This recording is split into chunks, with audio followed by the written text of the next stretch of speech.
Hi మా బంగారు sister, బాగున్నావా? అక్క నేను విన్నాను నీ సంగతి. చూడు బంగారు మా సిస్టర్, నిన్న ఒక క్వశ్చన్ అడుగుతాను, కరెక్ట్గా ఆన్సర్ చెప్తే. అక్క చెప్తాను, అడుగు. క్వశ్చన్ ఏంటో? నువ్వు రోడ్డు మీద వెళ్తుండగా రోడ్డు మీద ఒక 500 రూపాయల నోటు, ఒక 100 రూపాయల నోటు కనిపించాయి. ఆ రెండిట్లో ఏది తీసుకుంటావు నువ్వు? 100 కన్నా 500 పెద్దది కాబట్టి నేను 500 తీసుకుంటాను.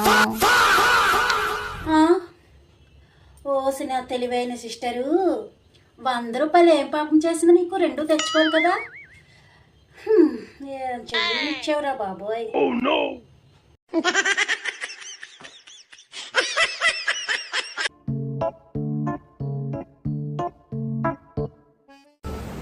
ముఖం అలా పెట్టుకుంటే బాగా చెప్పిన ఏమైంది అసలు? పనులన్నీ అక్క ఏమైంది అక్క? అంత చిరాగ్గా డల్గా ఉన్నావు, ఏమైంది అక్క? చిరాక మరేమైనా? అక్క ఇంతకీ శ్రావణ మాసం వస్తుంది కదా, నువ్వేం సారీ తీసుకున్నావు, ఎలాంటివి తీసుకున్నావు? పట్టుచీర తీశారు కానీ చెప్పను, నీ ఫోటో పెడతాను చూడు. అదేంటక్క అలాగెందుకు చేశారు బావగారు?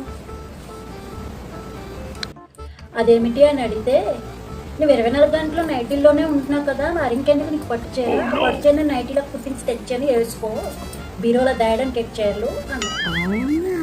ఇంకే ఎప్పుడు చెప్పకూడదురా దేవుడా, వెళ్ళి తీపించుకోవాలి. అదేంటి అలా చేశారు బావగారు?